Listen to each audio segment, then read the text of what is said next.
Hel-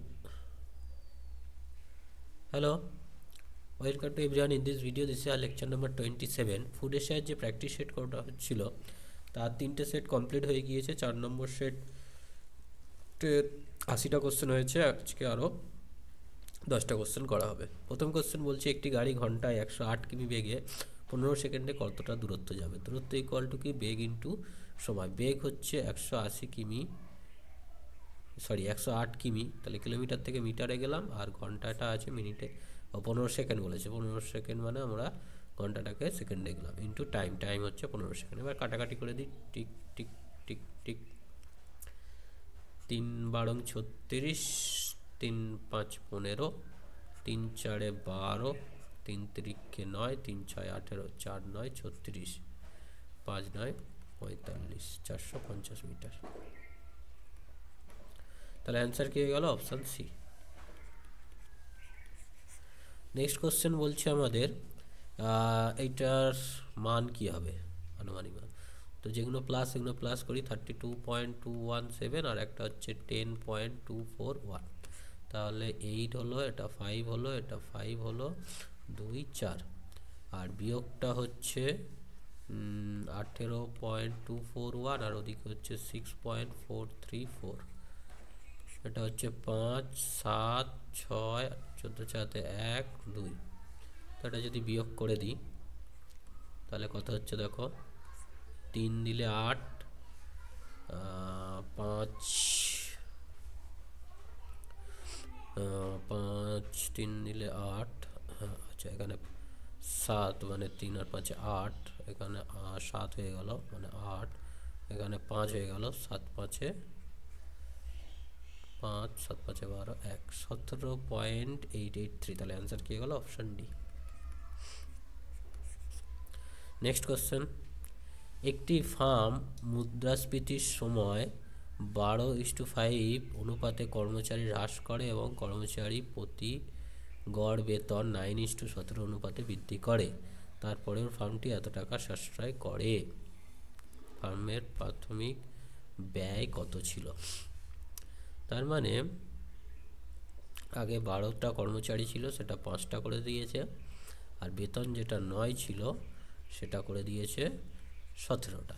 তাহলে এই দুটোকে গুণ করলে 9 12 তো 108, আর 5 17, 5 7 35, 5 3, 5 আর 3 8, 85। তাহলে এটা কমেছে। সেই যে কমাটা কতটা কমলো, এটা বাদ দাও, 3 আর 2 23। This is equivalent 46,000।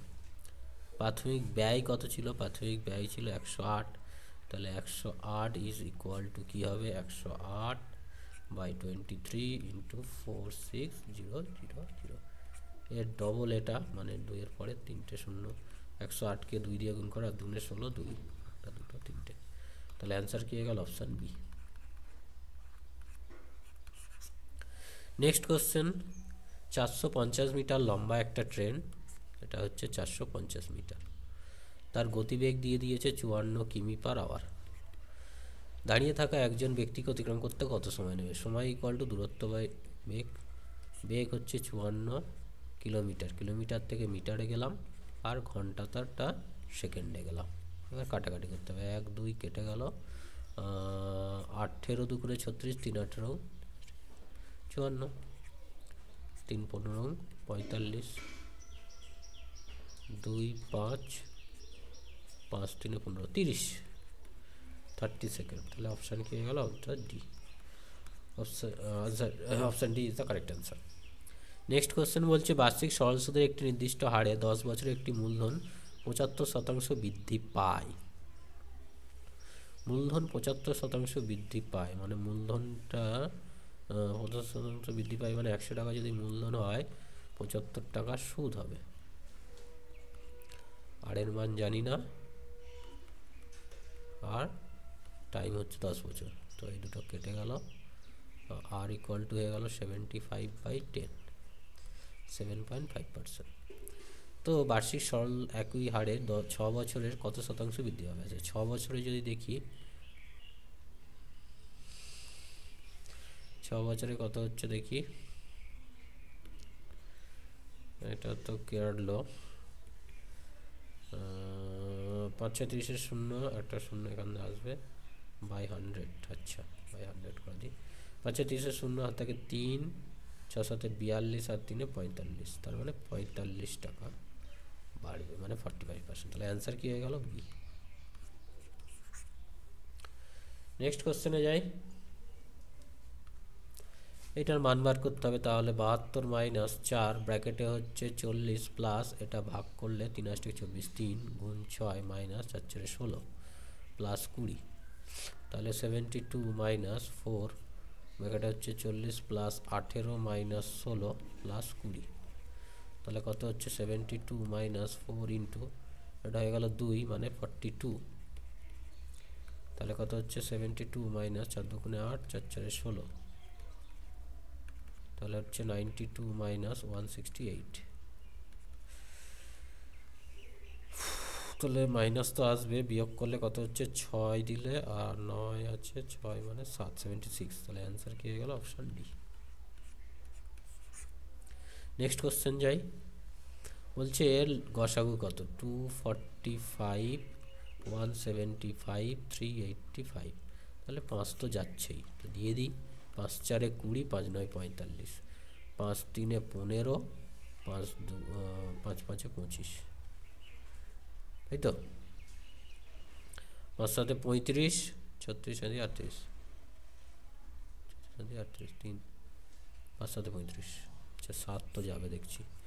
7 7 7 49, 5 7 35, 7 11 17, তাহলে 5 7 35, তাহলে অ্যান্সার কি হয়ে গেল? Option D. Option D is the correct answer. Next question কি বলছে? মনোজ একটি দ্রব্যের ধার্য মূল্যের উপর 10% ছাড় দেওয়ার পরেও এত % লাভ করে। ধার্য মূল্য জিনিস বিক্রি করলে মনোজ কত লাভ করবে? ধার্য মূল্য ওপর 10% ছাড় দিল, 10% ছাড় দিল মানে সেলিং প্রাইস হলো এইটা 9x/10, এটা হচ্ছে সেলিং প্রাইস। 12.5% লাভ করেছে, তাহলে কস্ট প্রাইস হবে 100/112.5 ইন্টু 9x/10, এটা হচ্ছে কস্ট প্রাইস।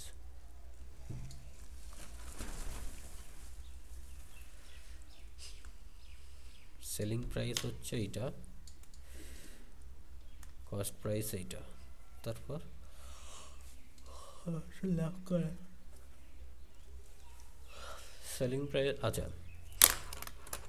এটা কস্ট প্রাইস। তো এখন সেলিং প্রাইসটা কি বলছে? ধার্য মূল্য মানে এক্সে যদি বিক্রি করে তাহলে প্রফিট কী হবে? প্রফিটের পার্সেন্টেজ যদি বলি, selling price minus cost price into 100%। তো ফাইনালি হচ্ছে selling price cost price minus 1 into 100%। তাদের যদি রেশিও করা যায় এক্স বাই, এটা হয়ে যাচ্ছে, এখানে একটা শূন্য কেটে দিলাম, এর জন্য একটা শূন্য বেড়ে গেল, তার মানে 900, আর এটা হচ্ছে 1125, 900, হ্যাঁ 125, 900 এক্স বাই এটা মাইনাস 1 ইন্টু 100%। এক্স এক্স কেটে গেল, এখানে 1125 মাইনাস 900 ডিভাইডেড বাই 900 ইন্টু 100%। এটা বিয়োগ করি, বিয়োগ করলে হচ্ছে 5 2 9 মানে 2 9 কত পার্সেন্ট? 9 25 মানে 25%। তাহলে অ্যান্সার কী হয়ে গেল? Option A. Next question. 5 বছর আগে পিতা পুত্রের বয়সের অনুপাত ছিল 7:2। 5 বছর আগে পিতা পুত্রের বয়স ছিল, 5 বছর পরে পিতা পুত্রের বয়স হবে এত, কত বছর পরে পিতা পুত্রের বয়সের দ্বিগুণ হবে? তো বর্তমান বয়স যদি এক্স ধরি, 5 বছর আগে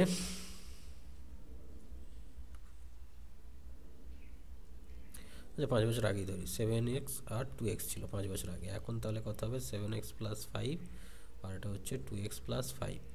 5 বছর পরে মানে আরও 5 হবে, মানে 7x + 10, আর এটা হচ্ছে 2x + 10, সেটা হয়ে গেল 9/4। এখান থেকে এক্সের মানটা পেয়ে যাব।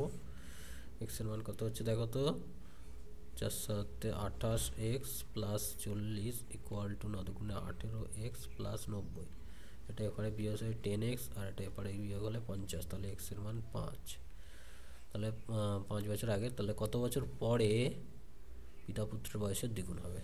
তো ধরলাম, তাহলে বর্তমান বয়স কত হচ্ছে 7x+5, মানে 7 × 5 + 5 5 40 বছর, আর পুত্রের বয়স কত হচ্ছে 2 × 5 + 5 5 15 বছর। কত বছর পরে দ্বিগুণ হবে? তো টি বছর পরে যদি দ্বিগুণ হয় তাহলে 40 + t = 2 × 15 + t। তাহলে কত হচ্ছে দেখো তো, 40 + t = 30 + 2t। তাহলে ওভারে যাবে t = 10, 10 বছর পরে বয়স দ্বিগুণ হবে। তাহলে অ্যান্সার কি হয়ে গেল? Option D.